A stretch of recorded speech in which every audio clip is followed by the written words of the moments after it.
আসসালামু আলাইকুম সবাইকে। আজকে will be driving the 2026 Toyota Rush. এটা একটা ফুল সাইজড এমপিভি, যেটা হচ্ছে একটা 7 seater, comes with the 1.5 litre 4 cylinder engine, যেটা অ্যারাউন্ড 105 হর্স পাওয়ার প্রডিউস করে। And Rush is slightly different than your average MPVs. এইটার কারণ হচ্ছে রাশ কিন্তু একটা বডি অন ফ্রেম চ্যাসির উপর বসানো, যেখানে নর্মাল এমপিভিগুলো একটা ইউনিবডি চ্যাসির উপর বসানো থাকে। What's the main difference? Main difference হচ্ছে এটার গ্রাউন্ড হাইট আর offroading capability slightly better than other MPVs, and you can say this is a baby Prado in some way, মানে in handling feel and everything. সেটা আমি POV পার্টে আসতেছি। আমরা যদি টায়ারের কথায় আসি, এইটাতে ডানলপ টায়ার্স আছে উইচ ইজ 215, 65 আর 16, অ্যান্ড 4টা ডিস্কে কিন্তু আমরা ডিস্ক ব্রেক পাই না। সামনে দুইটাতে ডিস্ক ব্রেক অ্যান্ড পিছনেরটাতে আমরা ড্রাম ব্রেকস পাই। ডিজাইনটা রাশের ইটস সামওয়াট কন্ট্রোভার্সিয়াল, কেউ ভালো লাগে কারো খারাপ লাগে, but after you drive the car you will feel যে হ্যাঁ, বডি অন ফ্রেম কারো যদি সেই হ্যান্ডলিং ফিলিংটা ভালো লাগে, this is a really good car man.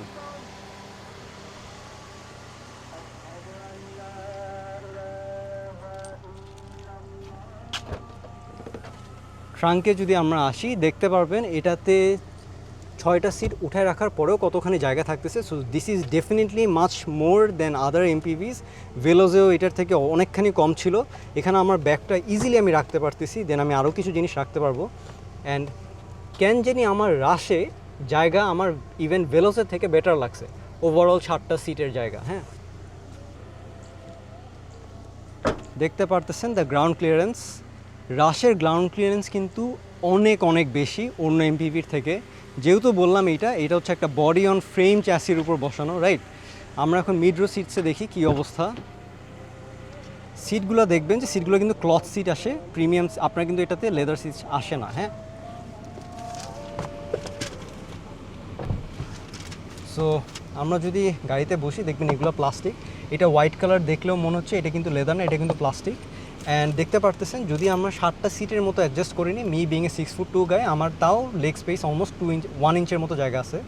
আমি যদি এটা একদম পিছিয়ে নিয়ে নিই, মানে যেটা আপনাদের রেগুলার ড্রাইভিং পজিশন হবে বা রেগুলার সিটিং পজিশন হবে, তখন কিন্তু দেখতে পারতেছেন আপনারা অলমোস্ট 100 মতো গ্যাপ পেয়ে যাচ্ছেন। লেগ রুম, ফিট রুম অনেক বেশি। হেডরুমের কথা যদি বলি, অলমোস্ট হাফ হ্যান্ডের মতো। আমরা এখানে কোনো আর্মরেস্ট পাই না, সিটগুলো ফ্যাব্রিক হয়। অ্যান্ড দরজার সাইডে 2টা কাপ হোল্ডার্স পেয়ে যাচ্ছি। উইন্ডোজগুলো ফুল অটো না। হ্যাঁ, এখানে আমরা হচ্ছে AC vents and AC control পেয়ে যাচ্ছি উপরে। অ্যান্ড একটা জিনিস হচ্ছে, অনেকের ফ্যাব্রিক সিটস পছন্দ না, সবার কাছে লেদার সিটটা প্রিমিয়াম লাগে, বাট আমার কাছে personally fabric seats is much more comfortable than leather seats. কাছে লেদারের যদি আনলেস লেদারটা অনেক সফট হয়, তাছাড়া কিন্তু ফ্যাব্রিক সিটসের যে প্লাসনেসটা, এটা অনেক কমফোর্টেবল লাগে। হ্যাঁ,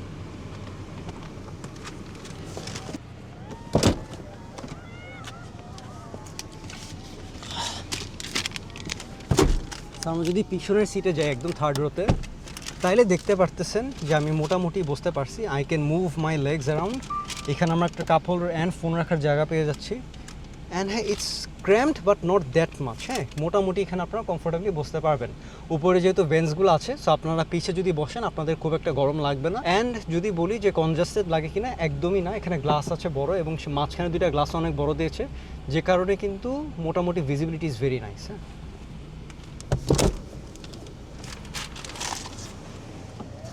গাড়ি থেকে ঢুকান বের হওয়া ইজ ভেরি ইজি।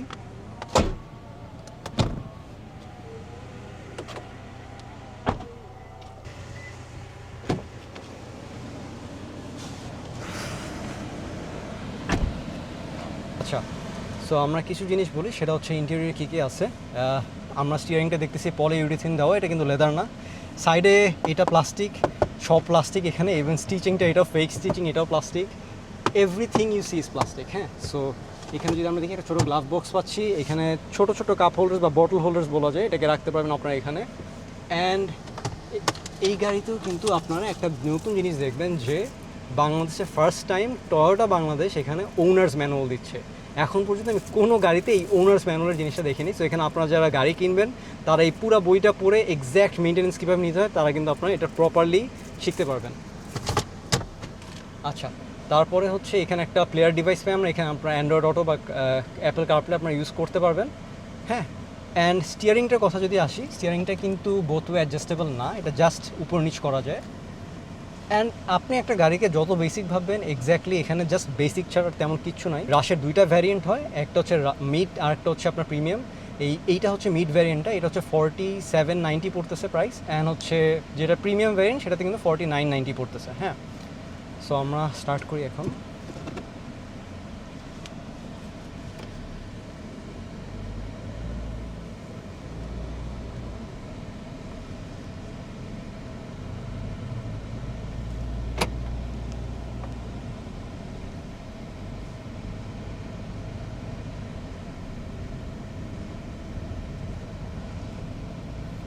আচ্ছা, সো আপনাদেরকে বলি যে বডি অন ফ্রেম জিনিসটাতে অ্যাকচুয়ালি কী হয়। সো বডি অন ফ্রেম গাড়িগুলো হচ্ছে মেনলি পিক আপ ট্রাকস বা ল্যান্ড ক্রুজার যে গাড়িগুলো, হ্যাঁ প্র্যাডো, এই গাড়িগুলো কিন্তু বডি অন ফ্রেম হয়। মানে হচ্ছে আপনার পুরা গাড়ির নিচের ফ্রেমটা একটা ল্যাডারের উপর বসানো থাকে, অ্যান্ড বাইরের যে ফ্রেমটা আমরা যে পুরা জিনিসটা দেখতেছি এটা জাস্ট ওটার উপরে বসানো থাকে। সো এটাতে মেইন যেটা হয় আপনার রাস্তা থেকে অনেক ডিসকানেক্টেড ফিল হয়। মানে হচ্ছে একটা ইউনিবডি চ্যাসিতে যেটা হয় যে আপনারা রাস্তার সাথে অনেক ভালো ওয়েল কানেক্টেড ফিল করেন। সো আপনি যেই ইনপুট দেবেন সেই ইনপুটে কিন্তু গাড়িটা ইনস্ট্যান্ট যাবে। বাট এই গাড়িগুলোর ক্ষেত্রে যেটা মেইন বেনিফিটটা সেটা হচ্ছে আপনারা অফ রোড বা ভাঙা রাস্তায় যখন যাবেন এইটার সাসপেনশন যেহেতু অনেক সফটওয়্যার সাইডে হয়, বিকজ যেটা বললাম রাস্তা থেকে একটু ডিসকানেক্টেড, আপনারা সেই প্রিমিয়ামনেস যেটা বাংলাদেশে আমরা ভাঙা রাস্তার উপর দিয়ে গেলে সফটনেসটা ফিল করি, এক্স্যাক্ট সেই জিনিসটা পাবেন। এই যে এক্স্যাক্ট আমরা ভাঙা রাস্তার উপর দিয়ে গেলে দের ইজ নো ফিল যে আমরা কিসের উপরে দিয়ে যাচ্ছি। এইটাই হচ্ছে মেইন বডি অন ফ্রেমের বেনিফিট। আর এখন যদি বলি যে বডি অন ফ্রেমে তাহলে সমস্যা কী, হ্যাঁ নর্মাল ইউনিবডির থেকে বডি অন ফ্রেমের সমস্যা হচ্ছে আমরা যদি একটু স্পিডে আমরা যখন যে লেফট রাইট করব তখন দেখব যে গাড়িটার বডি রোল অনেক, মানে এই যে আমরা যদি লেফট রাইট করি দেখবো যে গাড়িটার প্রচুর বডি রোল, ঠিক আছে। অ্যান্ড এই জিনিসটার কারণে কিন্তু let's say unibody is much better for high speed handling. পুরো চ্যাসিটা যেহেতু ইউনিবডিতে বানানো থাকে তো সেটাতে আপনার হালকা স্টিফার লাগে suspension, but you get much more better handling out of it. হ্যাঁ, এখন বলি এই গাড়িটা কাদের জন্য আর ভেলস কাদের জন্য। যারা মনে করেন ঢাকার বাইরে যেতে চান এবং অফ রোড টেরেনে যেতে চান, this is a perfect car for you, because যেটা বললাম এটা গ্রাউন্ড ক্লিয়ারেন্স নিয়ে আপনার জীবনও সমস্যা হবে না, এবং গাড়িটা কিন্তু রিয়ার হুইল ড্রাইভ। সো তিনটা ফ্যাক্টর মিলাই কিন্তু এর অফ রোড কেপাবিলিটি অ্যান্ড যে ভাঙা রাস্তার উপর যে কমফোর্ট সেটা স্লাইটলি বেড়ে যায়। হ্যাঁ, সো এই জন্য that would be much better choice. সেদিকে ভেলোজ হচ্ছে স্মুথ রাস্তা এবং সিটি এবং হাইওয়ে ক্রুজিংয়ের জন্য, আবার ভেলোজ ইজ পারফেক্টলি ফাইন। দুইটাতেই সেম ইঞ্জিন ইউজ করে, দ্য 2NR VE ইঞ্জিন, যেটা হচ্ছে অ্যারাউন্ড 105 হর্স পাওয়ার প্রডিউস করে। বাট এটা যেহেতু রিয়ার হুইল ড্রাইভ, সো বুঝতেই পারছেন এটার ডাইনামিকটা স্লাইটলি ডিফারেন্ট হবে দ্যান দ্য ভেলজ।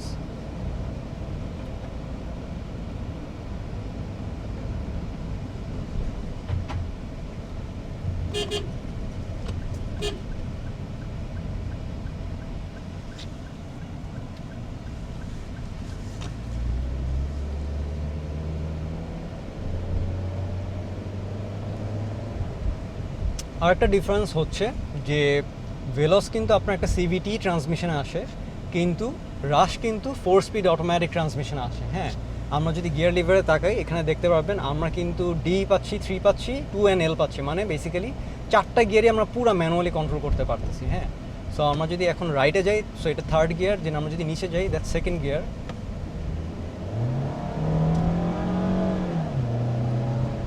এখন সেকেন্ড গিয়ারে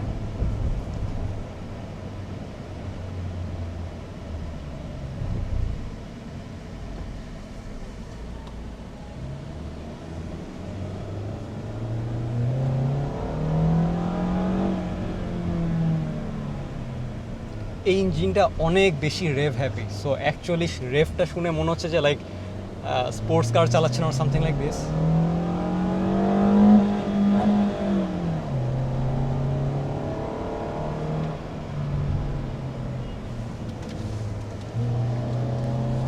Yep, that's the amount of body roll you get on a body on frame chassis. মানে পুরা গাড়ি অন্যদিকে শুয়ে পড়ে। আচ্ছা, এখন হচ্ছে 105 horse power is slightly under power for this MPV। যদি 7 জন নিয়ে কোথাও যাইতে চান তাহলে হ্যাঁ বেসিক্যালি যেটা হবে ইঞ্জিন পারবে নিতে, বাট একটু রেফটা বেশি করবে, রাইট। সো এই জিনিসটা একটু মাথায় রাখতে হবে যে একটু রেফ বেশি করবে, both for the Veloz and the রাশ।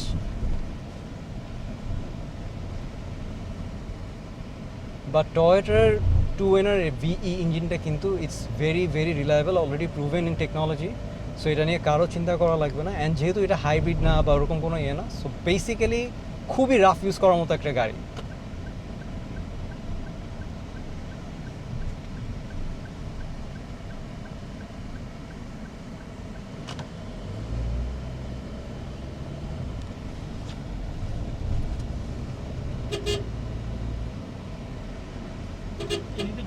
যায় যায়।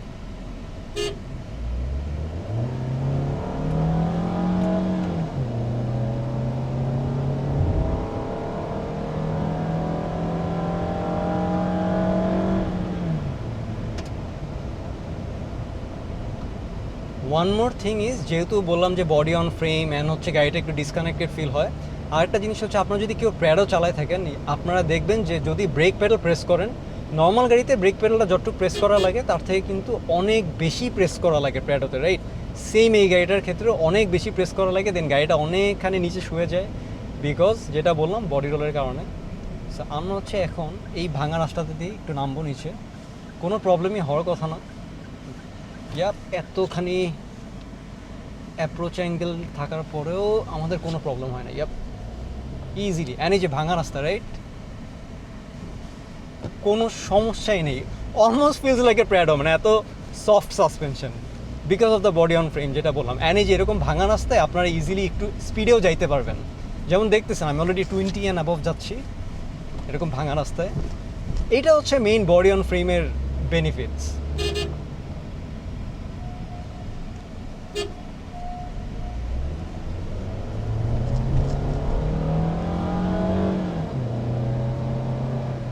সো এক কথায় যদি বলতে চাই, দিস ইজ এই বাজেটের প্র্যাডো।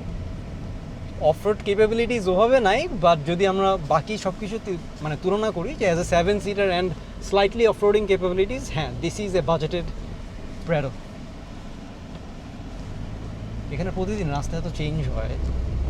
এই যে এইটা যেমন ভাঙা রাস্তা, ইটের রাস্তা, রাইট, এটা বাংলাদেশে মোস্ট কমন। আমি এখানে 40-তে যাইতে পারতেছি, তেমন কোনো ভাইব্রেশন নাই, অনেক কমফোর্টেবলি যাইতে পারতেছি। এই জিনিসটা only possible because this is A body on frame car. But এটা যদি আপনি ভেলোস দিয়ে নিতে চান, যেহেতু এটাতে আবার নর্মাল হাইওয়ে ক্রুজিং অনেক স্মুথ, তখন কিন্তু এটাতে ভেলোস অনেক বেশি ভাইব্রেশন ফিল করা যাবে।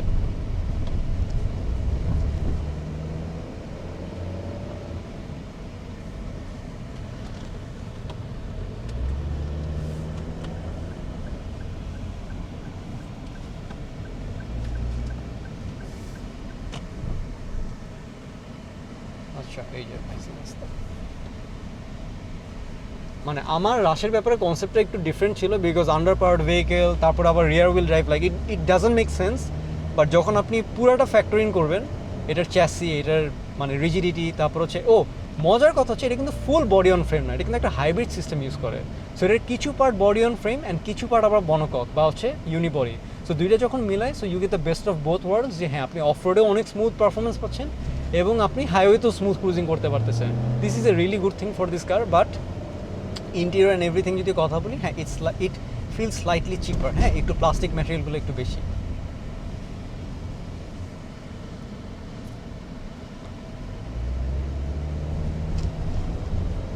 সাইড মিররসগুলো যথেষ্ট বড় দুই সাইডেই, so enough amount of visibility দেখা যায়।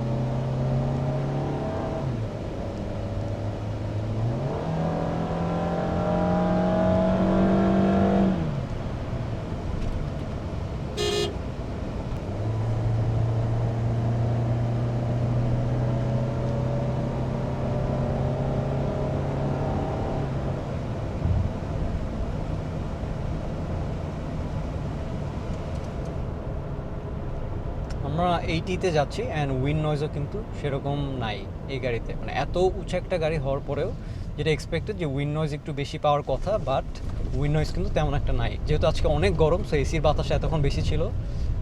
হ্যাঁ, এই যে এরকম ট্রেন দিয়ে এত স্মুথলি যাওয়া যায়, man, I love this body on frame chassis.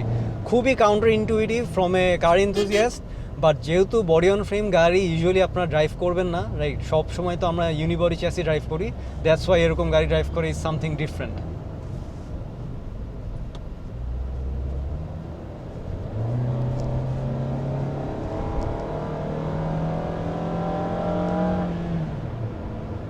And the four speed automatic transmission টয়োটার মানে আনবিটেবল একটা ট্রান্সমিশন, এত reliable.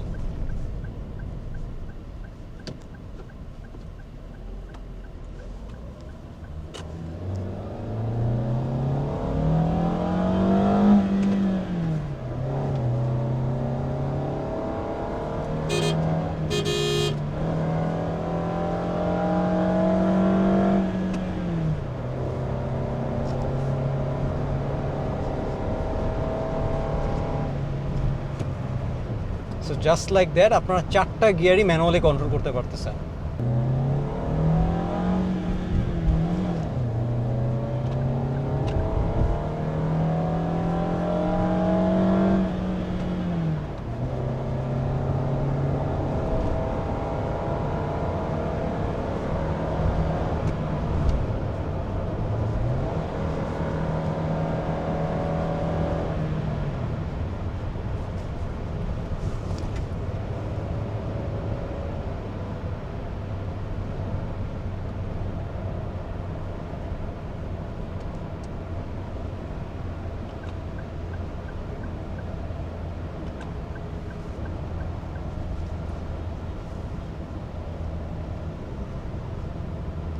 So that will be all for the video, and as always, respect the drive.